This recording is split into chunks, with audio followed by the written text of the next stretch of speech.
Suddenly, Mother clutched her chest, her face pale, struggling to breathe.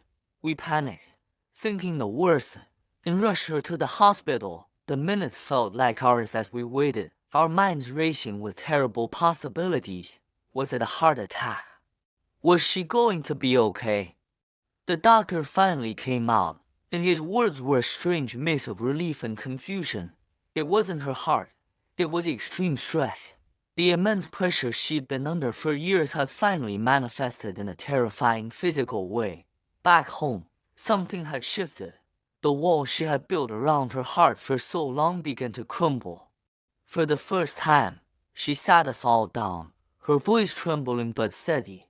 She looked at me, Jiming, and then at my brother, Jijun. The confession that followed was something I never expected. She told us how Jijun had been a very sickly child, constantly in and out of hospitals. The fear of losing him had been so overwhelming, so all-consuming, that it drove her to protect him at all costs. She spoiled him, gave him everything he ever wanted, and shielded him from every hardship, real or imagined. Her love for him became a fortress, built out of fear. But in building that fortress around Jijin, she admitted she had inadvertently left me outside in the cold. She saw it now, how her preoccupation with one son had led to the emotional neglect of the other. She hadn't meant to, she just got lost in her fear. It wasn't that she didn't love me. It was that her love was overshadowed by a constant, gnawing anxiety for my brother. Hearing her say it, seeing the regret in her eyes, was both heartbreaking and incredibly healing. It was the validation I had unknowingly craved my entire life. That conversation changed everything. It was raw, honest, and painful, but it was real. We talked for hours, laying bare all the unspoken hurts and misunderstandings that had festered between us for decades. For the first time, we weren't just a family living under the same roof. We were a family truly connecting, listening to each other's pain. My father, still weak and recovering from his own major surgery, reached out and held my mother's hand. He looked at all of us, his eyes filled with a hope I hadn't seen in years. "It's not too late," he said, his voice raspy but firm. "We can start over, all of us. Together." It felt like the first day of the rest of our lives. But just as one storm seemed to be passing, another was gathering on the horizon. While our family was having this long overdue moment of reconciliation, my wife Xiaoling started to feel a sharp, cramping pain in her abdomen. She tried to brush it off, not wanting to disrupt the fragile peace we had just found. She clutched her stomach, her face tight with discomfort, trying to breathe through the waves of pain. What could it be? Was it just something she ate, or was it a sign of something more serious? The timing couldn't be worse. We had just started to heal, to believe that we could finally move forward. A new fear began to creep in, a chilling premonition that our journey through crisis was far from over.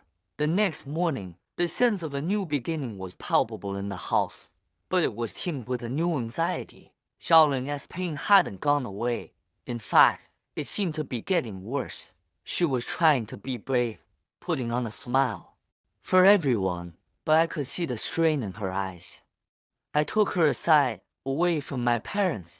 "You have to see a doctor," I insisted. "We can't take any chances." She finally agreed, and the trip to the clinic was filled with a tense silence.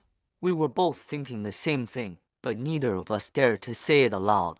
What if something was wrong with the baby?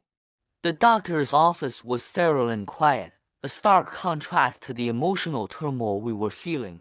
After a preliminary check, the doctor's expression became serious. He recommended an immediate ultrasound.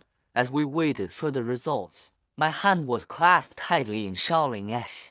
Her hand was cold, and I could feel her trembling. Every possible scenario ran through my head, each one more terrifying than the last. We had just found our footing as a family, and now it felt like the ground was about to be pulled out from under us all over again. The doctor returned with the ultrasound images, his face unreadable. He pointed to the screen, and my heart stopped. He explained that there were some complications that required immediate attention. He spoke in calm, medical terms, but all I could hear was the rush of blood in my ears. Xiaoling started to cry softly, her hand gripping mine even tighter. Was this a test? After everything we had just overcome, were we really facing another crisis? Leaving the clinic, the world outside seemed to be moving in slow motion. The fragile hope from the previous night felt like a distant memory. How were we going to tell my parents? My father was still recovering, and my mother had just started to shed the weight of her long-held stress. Could they handle another blow? Could I? I looked at Xiaoling, at her tear-streaked face and the fear in her eyes, and I knew I had to be strong. For her, for our unborn child, for the family that was just starting to learn how to heal. My father's words echoed in my mind. We can start over. I clung to that phrase like a lifeline. This was our first test as a newly reconciled family. We had to face it together, no matter how difficult it was. The path forward was uncertain, but for the first time, I knew I wouldn't be walking it alone.